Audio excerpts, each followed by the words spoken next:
Alright guys, get the tablet.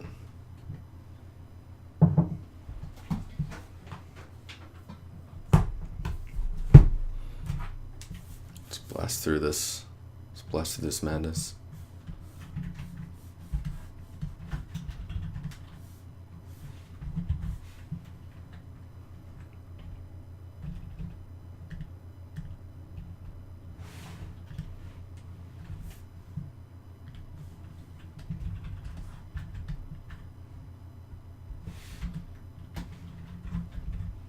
Start with Curious Antics. Oh yeah, maybe I should grab your reference. Hang on here.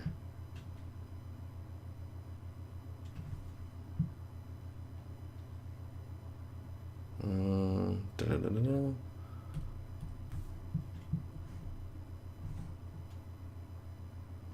Or maybe it was in Work in Progress that I saw.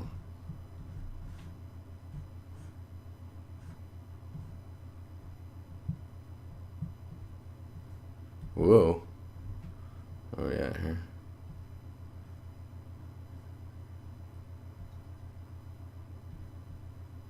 There you go.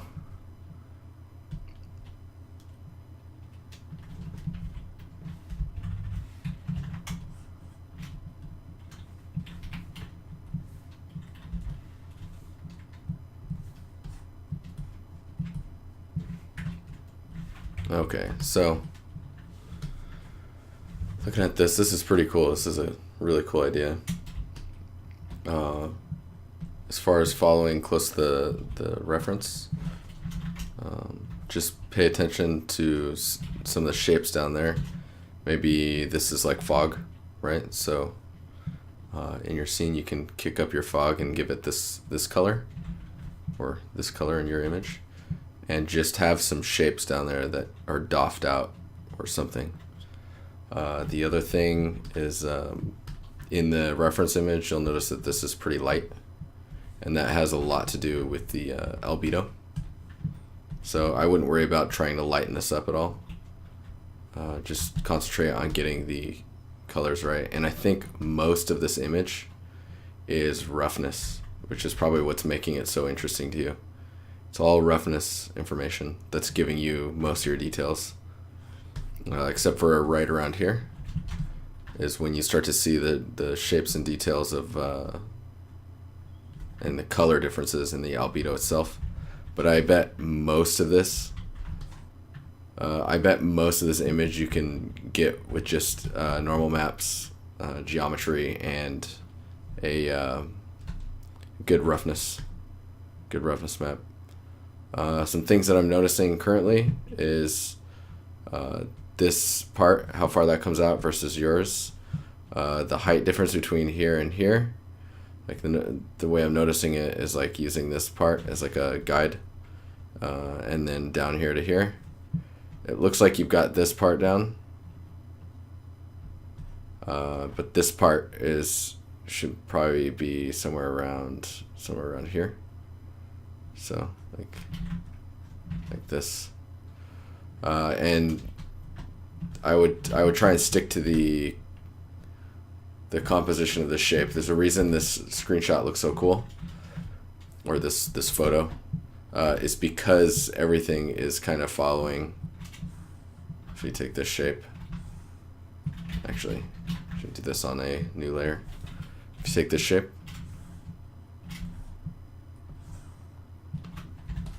you copy it, and paste it, and we scale it. So essentially what's going on is that. So everything is doing this. So it's making it so intriguing. And the height difference here is just echoing again towards, it's all square pointing towards the one central point. So if you can frame yours more that way, you'll probably get a lot more shape play going on. The other thing too is pay attention to your FOV. This one's looking pretty wide angle, which is making this back piece, this back area further back than well, I mean, I don't Look at your FOV and play around with the ranges and see if you need to go wider angle or not. I think you do, but I could be wrong. And yeah, you're also the parallax difference, or like the perspective angle here. In your frame currently, you're centered here. Whereas in this picture, I believe it's centered right around here, which causes the railing in the actual image, it causes the railing to actually go at a different overall angle. Like the angle difference is greater than if it was centered here. That'll change the skew, right? So this is actually going further out and getting wider faster than this one. Anyways, just some stuff to think about while you're working on that. And then you're also going to want to make sure that you nail these reflections. It's important. This looks cool though. This is a really good picture to work on. Okay, let's look at these ones. These guys right here, Radionics. This material looks pretty cool. You were saying that it doesn't look very good in Unreal. I'm guessing it's because this is in direct sunlight. So when you're in direct lighting, the way that Unreal deals with ambient occlusion is it gets rid of it. Essentially, if you're in direct light, there shouldn't be any ambient occlusion being cast. And for the most part, I would say that you should not be putting ambient occlusion in your textures. But what you can do, you could do, like Ben Wilson, for example, does that. What you could do is maybe, how would I say this? Maybe adding colors. Like it already looks like you're doing a little bit, but adding colors in here that are darker. They're not too dark, but darker that come out. The other thing is these white highlights on the edge feel kind of strange to me.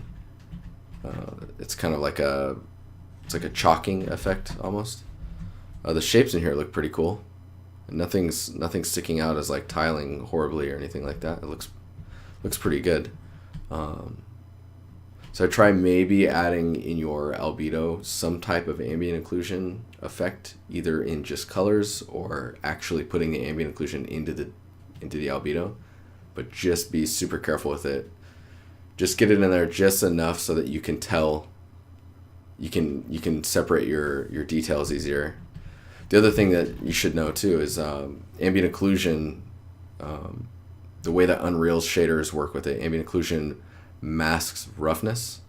So when say this material is in shadow, wherever there's ambient occlusion, it basically you will get no reflectivity in your roughness in where the AO is. This one looks like you've taken this one and skewed it, so like you've added more tiles to the overall shape. I think you've gone from 1, 2, 3, 4 to 1, 2, 3, 4, 5, 6, 7, 8, 9, 10, 11 or so. Like there's a little bit here.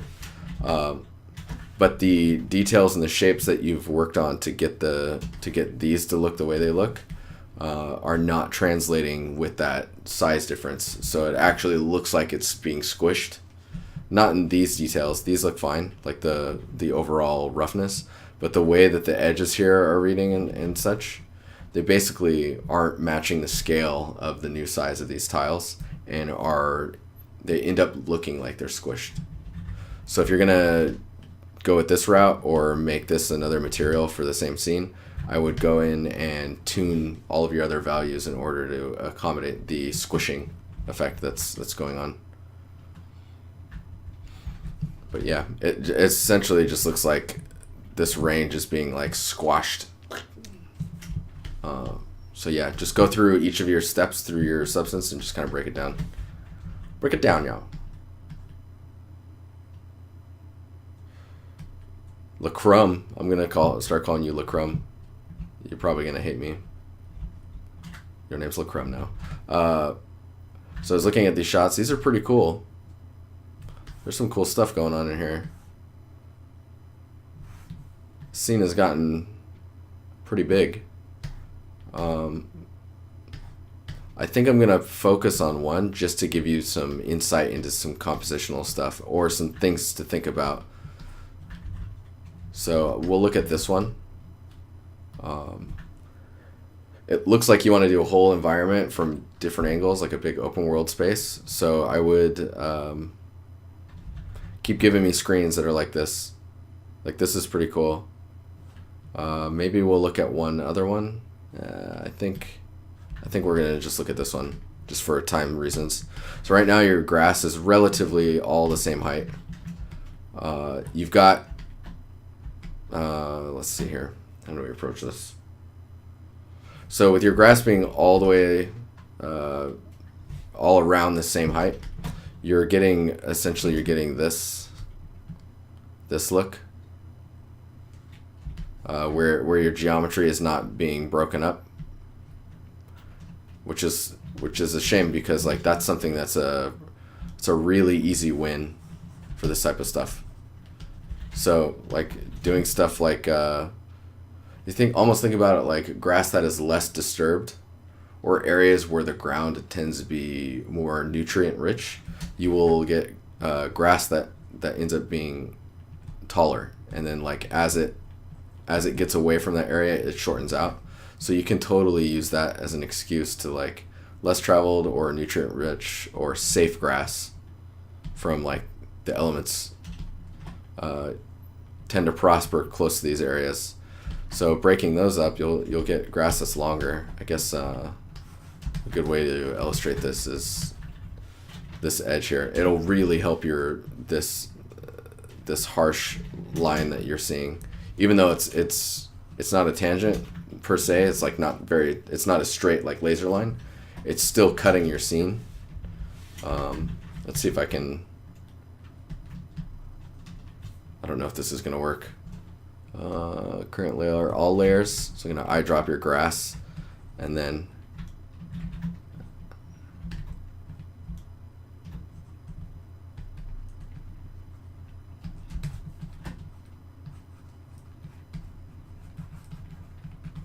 just do that, and we'll see how much that. Get some grass that's in the shadow, maybe some that's in front of the shadows, because grass height differences. Like look how much that's doing. Oh, it's awesome. Fake some shadows for taller grass here.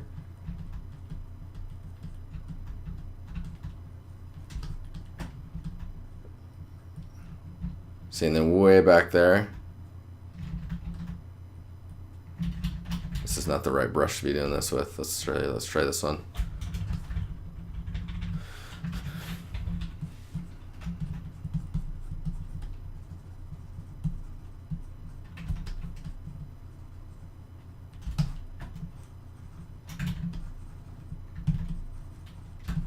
Like see how that's working for your. Oh man. This is, yeah. I like adding grass to scenes because it just helps like sell the look and feel of like that volume, and then make sure that you're adding patches where the grass ends up being taller, and then just make sure to gradient it out as it goes away from that tallness. It should soften out and kind of go back down to the average height of grass.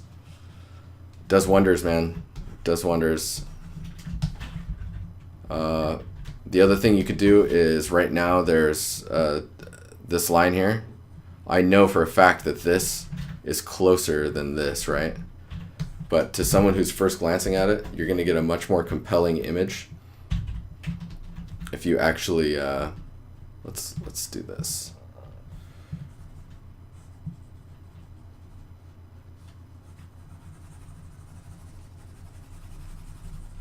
This is gonna be a hack job for sure. I'm sorry.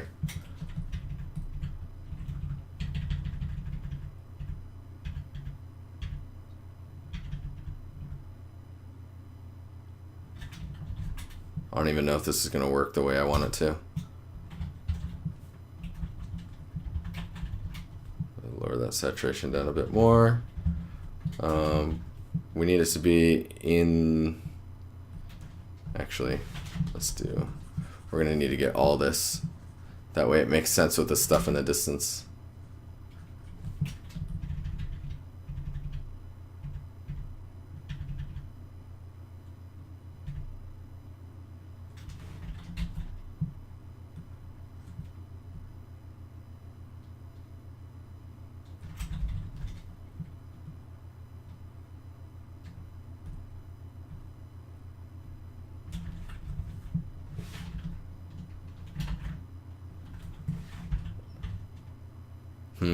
Maybe not soft light. Let's.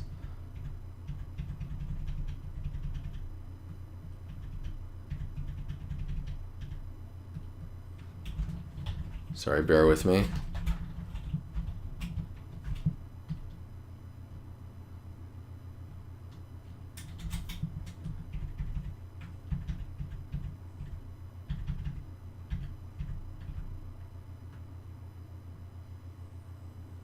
Wonder if that will work. Okay, so essentially what I'm trying to do is fake some of that distance.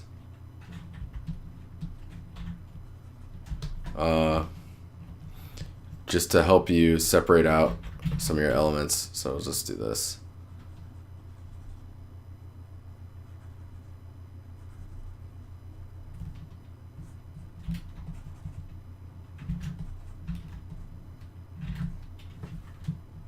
Don't mind the shitty masking job.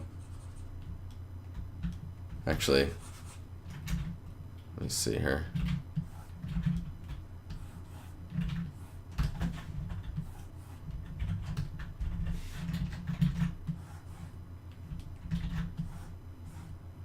There we go. And then maybe we'll lower that down.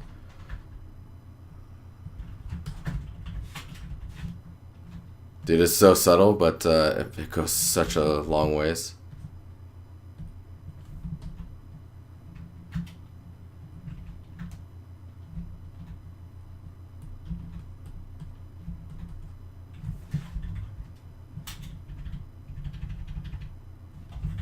So see how much that's like separating out your the scene? And so now you can tell that this goes behind. If we go a little bit more extreme with it.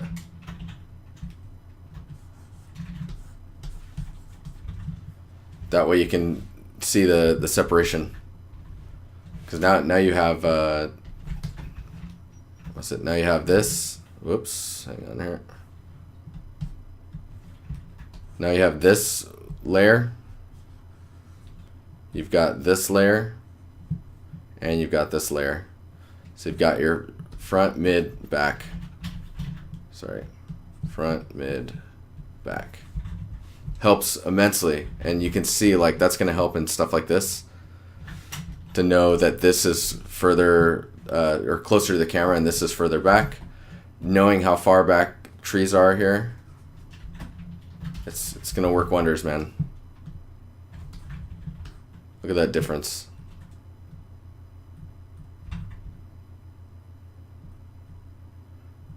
And the erasing that I did on the bottom of this, like that was really big. This is you can get that look with height fog,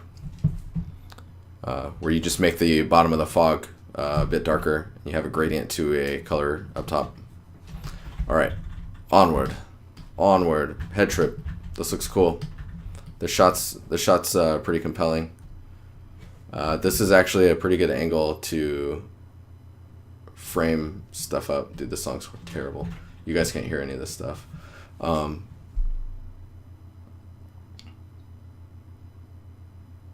Yeah, this scene's crazy, man. I'm having a hard time trying to figure out what to do with it. I think compositionally for all the stuff you're trying to show in here, it's pretty good now. Usually when there's the wood beam, let's see here, when there's a door or a window here and a door top here, structurally usually there's a wood beam that goes all the way around.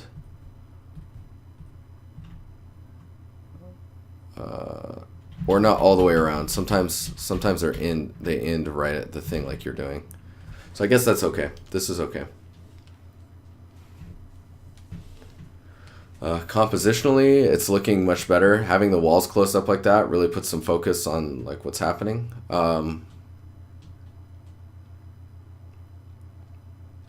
It's really difficult seeing the window behind the character because it makes the character not about his head. It makes it more about this shape. You know? So if you can somehow, I mean, maybe the window needs to go. Oh, that's interesting. Maybe the window needs to go one over and then board it up or something. I'm not sure. But right now it's pretty harsh seeing it behind him. Maybe outside you make it like the sun's just starting to rise, so the sky's pretty dark still. That way you get some separation behind him. This is really interesting. I expect maybe like this and all this to actually be have a really heavy depth of field on it, and making this area right here more of the focus, and then him pointing is going to make you look at the TV.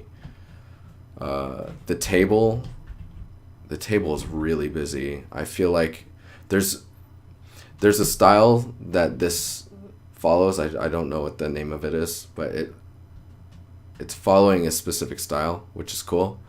But the downside is that style has so many things going on in it, and it totally ends up being just a lot of detail. So right now, compositionally, there's like nothing, there's nowhere for your eyes to rest still.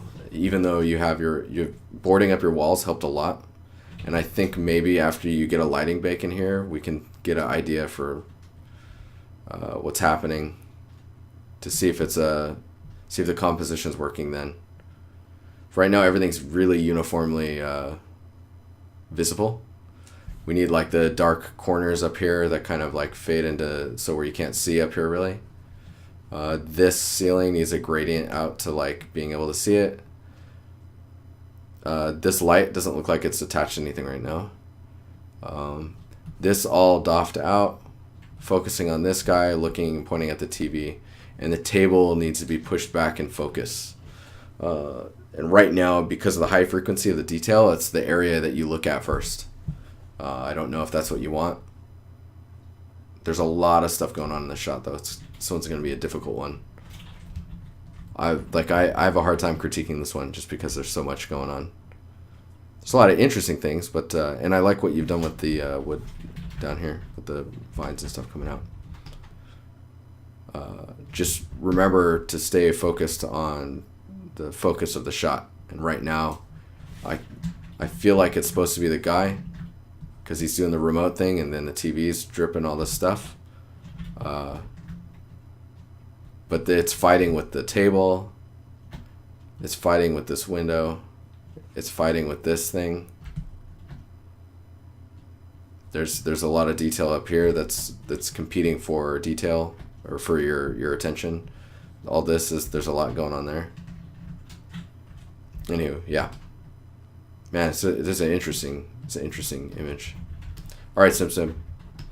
This material is looking cool.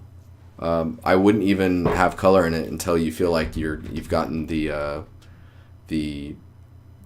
normal and roughness down, and the height.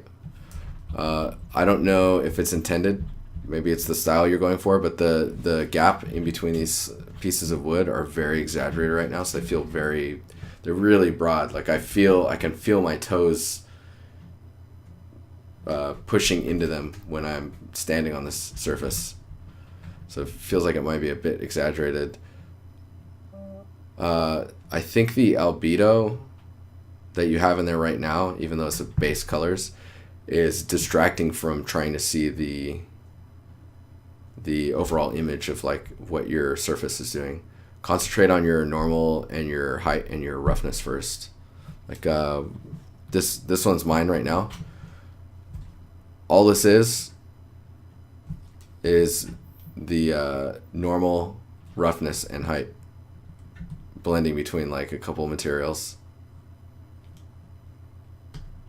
So it's like getting all of those to read together is going to help first.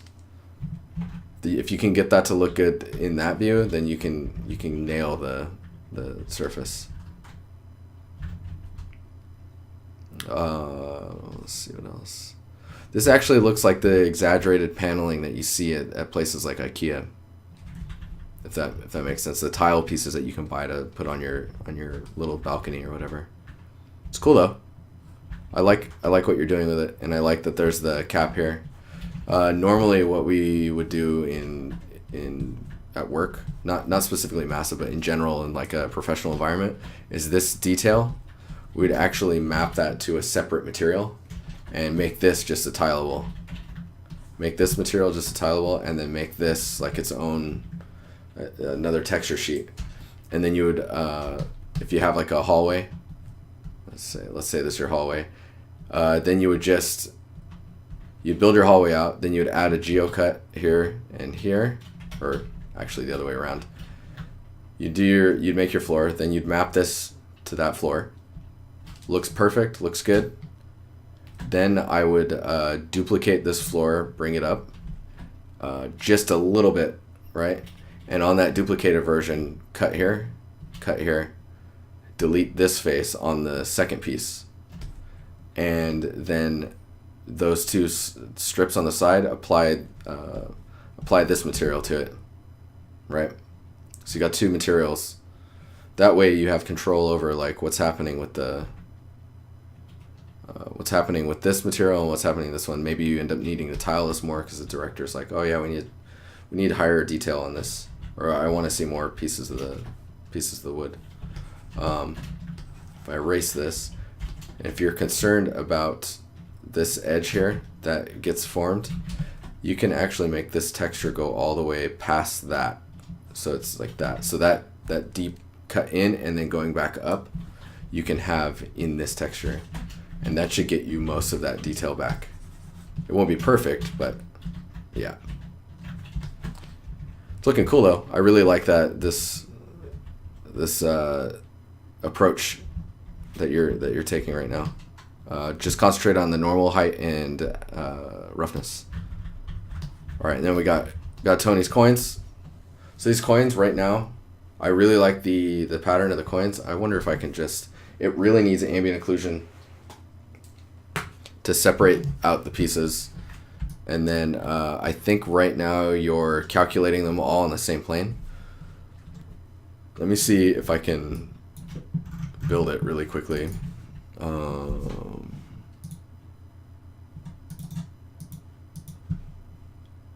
just do this.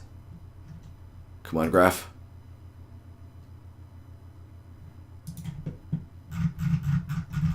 Okay, so let's just do a base. Oh, base material.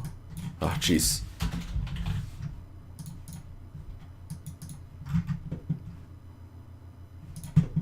Okay, and then we'll just look at the height and the ambient occlusion and the normal. So drag this up here.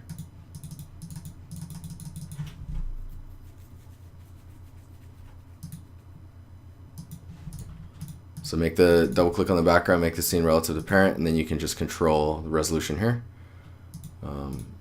Bring this up. Drag the base on there. We'll make the base color. Why is that just dark? That's weird. Oh, I know why. Okay, so we'll do height to normal.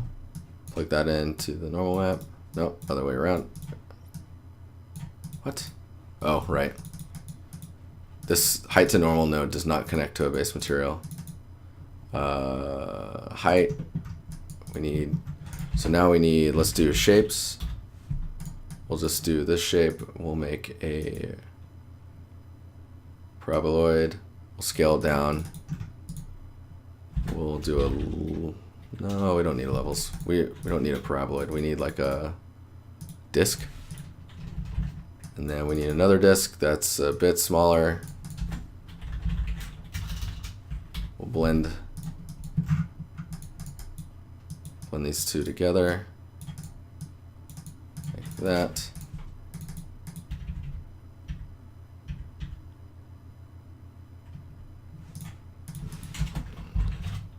Invert this one. And then we'll levels it. That way we're not doing a full cutout. Okay, so say this is our coin. We're gonna then do a blur. And the reason I'm doing a blur is so that we get some information for the normal to calculate. What the heck is going on?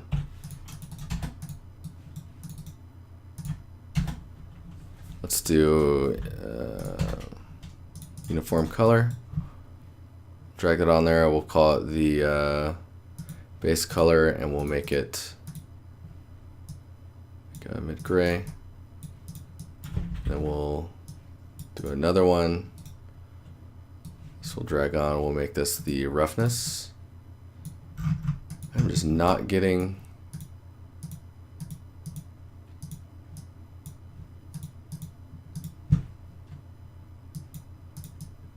What is happening? So, and then we need a height. Maybe that'll fix it. No? Alright, cool. Let's go to the steady maybe. And then new graph. Drag this up here. Okay, now it's working. Weird. Okay, so the outside edge looks a little strange.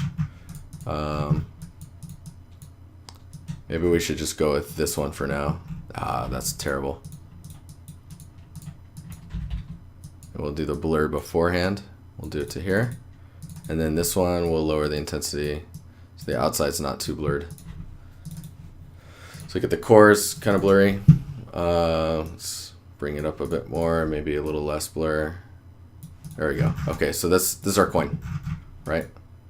Let's bring it over there. We'll do a splatter. And we'll use the splatter to put the coins everywhere.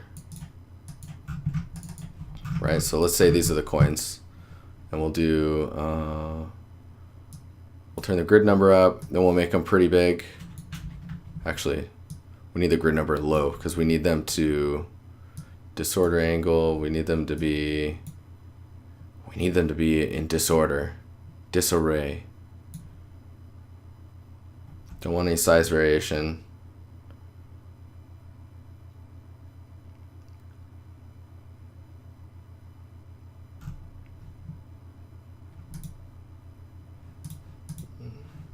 Maybe we need the grid number to be even lower.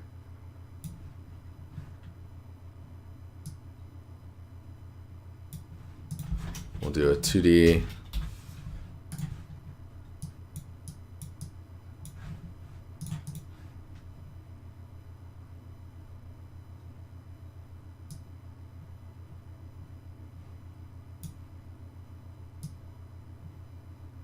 Like trying to get disorder where they don't end up overlapping. Okay, so we have these ones. Then we need to do a blend. I kind of wish I had your substance. That'd be nice. We'll blend between these two, but we won't let them. Actually, not a blend. We need a height blend. So we blend between this one and this one. And this one actually needs to be offset more, like that. For the speed's sake, I'm doing it like this. I might do this a different way. But the way they're interpolating between each other needs to be masked. I'm trying to figure out how I'm going to do that. Histogram range. Oh, histogram scan.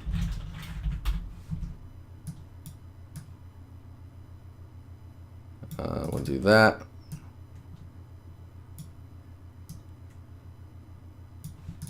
Like, all right, cool. I need to invert. All right, so now they're on top of each other, which is good. We're gonna need to push that back a bit so that there's no edge on there, and it looks like we're gonna need to make the core, the core brighter, so they don't.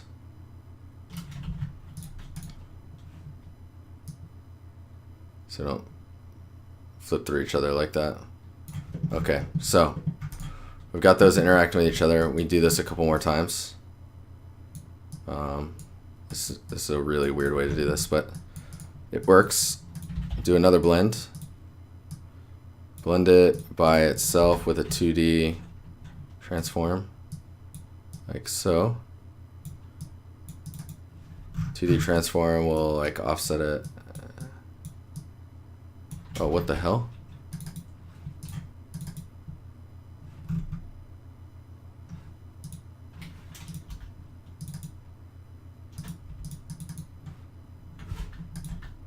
Why are those not tiling?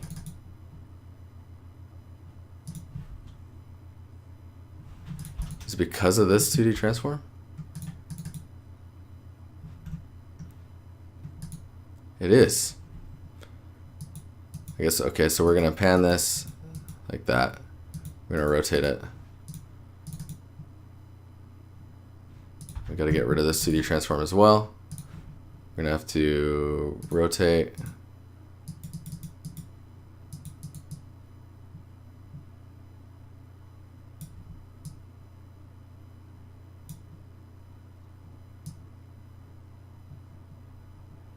Whoa, that's weird. Anyway, so oh, this is getting weird now.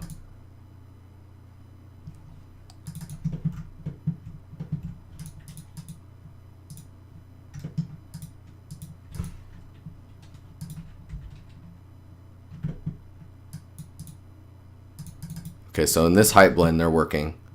Don't mind the way that they're orientated with each other. When you drag this in, you can see they're on top of each other, and this edge is a little wacky. We're actually going to need to take... So I'm using this to shift the other coins behind it. So you can see in the height map, they're now behind. What is going on with your coins here is there's not a separation between what's happening behind each other. So ambient occlusion, the HBAO version, grab the height blend and plug it into here. So you can see the AO is separating out the pieces.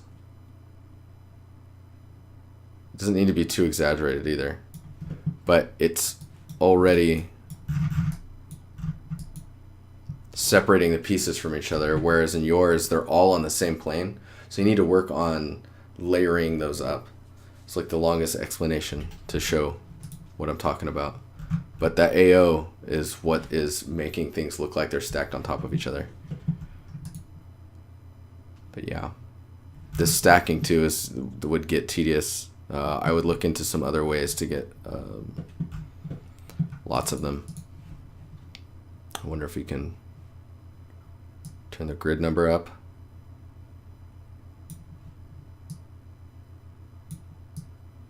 Yeah, then they start overlapping on each other, which is not what you want.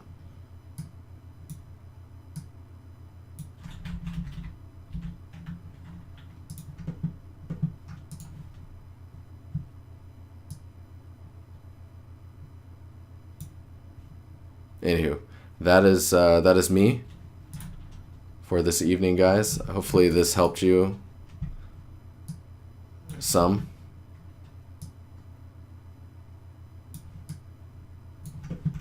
It's like, look at the AO now.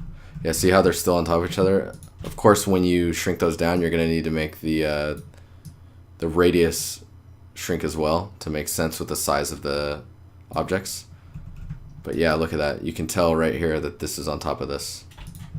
Alright guys, decently long video this time around. I think it was important though to show the interaction between this stuff and how important ambient occlusion is in separating out those elements to give you the details you want. The other thing, maybe I can do this, is by dragging this on here. No? Is that not going to let me...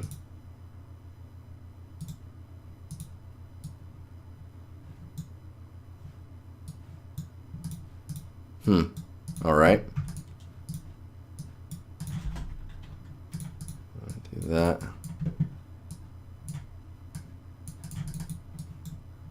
There we go.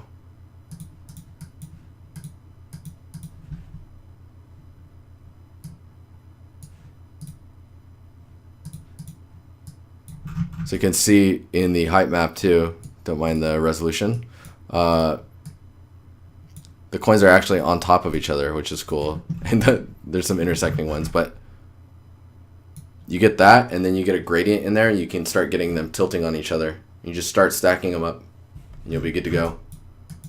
Glorious. All right, guys. Cheers. See you guys later.